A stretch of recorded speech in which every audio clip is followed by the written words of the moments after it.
everyone, good morning all of you guys. Please subscribe YouTube channel and don't forget press the bell icon. My all videos like, comment and share. So guys, today I am going to share. तो guys यहाँ पर देखिए, आज हम यहाँ पर देखने वाले हैं एजुकेशन में जो भी आपके महत्वपूर्ण क्वेश्चन है, यानी पूरा आपका मॉडल पेपर है उसका फुल सोल्यूशन यहाँ पर देखेंगे।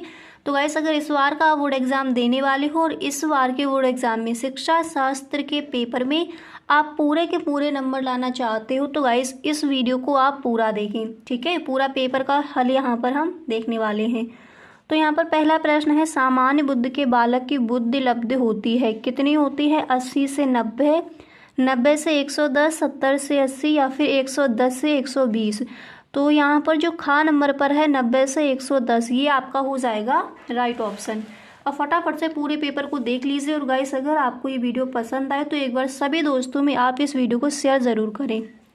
नेक्स्ट है कि बालक को चांटा मारना निम्नलिखित में से किस प्रकार का दंड है? सामाजिक दंड, आर्थिक दंड, मनोवैज्ञानिक दंड या फिर शारीरिक दंड।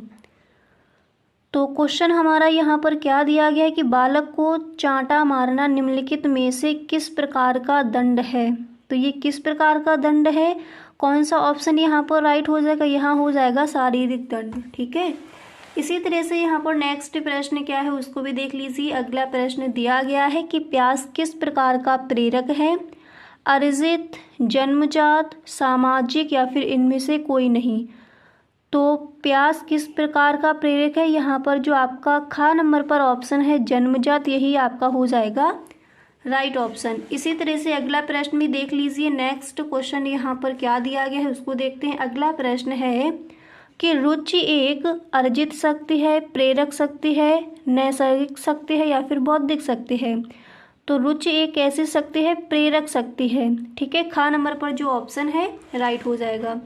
इसी तरह से यहाँ पर आप देख सकते हो नेक्स्ट प्रश्न क्या दिया गया है। तो अगला प्रश्न है कि रोसा परीक्षण मापन करता है किसका? उपलब्धि का, रुचि का, बुद्धि का या फिर व्यक्तित्व का। तो हमें पता है व्यक्तित्व का, घ नंबर पर जो ऑप्शन है राइट हो जाएगा। छठा प्रश्न क्या दिया गया है फटाफट से देख लीजिए। क्वेश्चन हमारा है कि वस्तुनिष्ठ परीक्षण से हम माप कर सकते हैं उपलब्धि की, विचार करने की प्रक्रिया, तर्क शक्ति की या फिर लेखन कौशल की। तो यहाँ पर कौन सा राइट हो जाएगा? तर्क शक्ति की, ठीक है।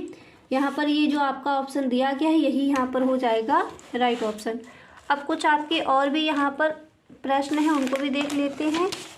पूरे पेपर का यहाँ पर हम सॉल्यूशन देखेंगे, फुल सॉल्यूशन क्लियर। तो यहाँ पर देख लीजिए नेक्स्ट क्वेश्चन दिया गया है कि जनसंख्या की दृष्टि से भारत का विश्व में स्थान है, कौन सा है? प्रथम, द्वितीय, तृतीय या फिर चतुर्थ। तो जनसंख्या की दृष्टि से भारत में विश्व का स्थान द्वितीय है, ठीक है। खा नंबर पर जो ऑप्शन है राइट है। हमारे देश में शिक्षा का स्तर है, कैसा है? सामान्य है, सामान्य से उच्च है, सामान्य से निम्न है या फिर अस्पष्ट है, ठीक है। तो यहाँ पर हमारा कौन सा ऑप्शन राइट हो जाएगा? सामान्य से निम्न। अब इसी तरह से अगला प्रश्न है कि भारत में प्रौढ़ शिक्षा का आरंभ कब हुआ?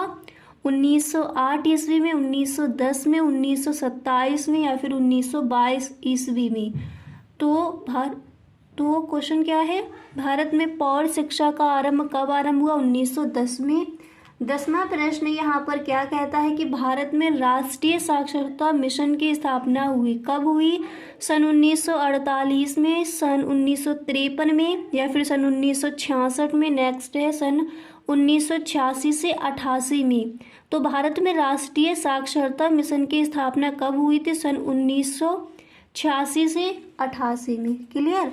इसके बाद अगला प्रश्न यहाँ पर ये दिया गया है कि बाढ़ का कारण है अत्यधिक वर्षा, बांध का टूटना, भूस्खलन या फिर घ नंबर पर है ये सभी। यही ऑप्शन आपका राइट हो जाएगा। फटाफट से देख लीजिए नेक्स्ट क्वेश्चन यहाँ पर क्या दिया गया है। लघु उत्तरीय प्रश्न में पहला प्रश्न है सकारात्मक प्रेरणा तथा नकारात्मक प्रेरणा से क्या आशय है। तो हेडिंग डालोगे सकारात्मक प्रेरणा, इसमें आप लिखोगे इसे आंतरिक प्रेरणा भी कहते हैं। इस प्रेरणा में व्यक्ति किसी कार्य की अपनी इच्छा करता है, ठीक है। और नकारात्मक प्रेरणा क्या हो जाएगा? तो इसमें व्यक्ति किसी कार्य को स्वयं अपनी इच्छा से ना करके अन्य व्यक्तियों की इच्छा या वह प्रभाव के कारण करता है। तो ये आप खुद से भी बनाकर लिख सकते हो। सकारात्मक प्रेरणा और नकारात्मक प्रेरणा हम किसे कहेंगे। इसी तरह से यहाँ पर जो आपका अगला प्रश्न क्या है उसको देख लीजिए। तो नेक्स्ट क्वेश्चन है कि सामाजिक शिक्षा की उपयोगिता की विवेचना कीजिए। ठीक है, तो देखिए आप इस तरह से लिखोगे, सबसे पहले हेडिंग डालोगे, फिर आपको यहाँ पर लिखना है सामाजिक शिक्षा की बहुपक्षीय उपयोगिता है। यह अर्ध तथा अल्प शिक्षित प्रौढ़ों को समुचित स्तर तक शिक्षित करने में सहायक है। इसके बाद आप लिखोगे यह प्रौढ़ नागरिकों की विभिन्न आवश्यकताओं की पूर्ति करती है। इसके बाद लिखना है इससे शिक्षा के लक्ष्यों की पूर्ति होती है। यह सामाजिक एवं आर्थिक प्रगति में भी योगदान देती है।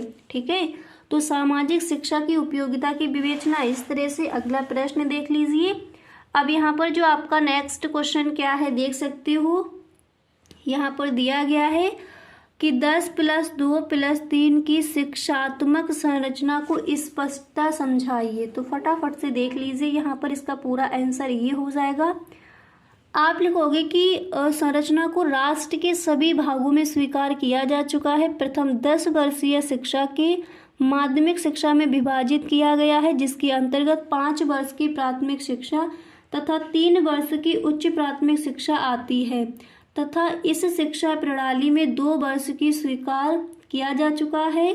इसके बाद आप लिखोगे प्रथम, देखिए इसके बाद आपको लिखना है प्रथम 10 वर्षीय शिक्षा की माध्यमिक शिक्षा में विभाजित किया गया है, जिसके अंतर्गत 5 वर्ष की प्राथमिक शिक्षा तथा 3 वर्ष की उच्च प्राथमिक शिक्षा आती है, तथा इस शिक्षा प्रणाली में 2 वर्ष की हाई स्कूल होगी। अतः 10 वर्षीय शिक्षा की ऐसी आधारभूत पाठ्यचर्या तैयार होनी चाहिए।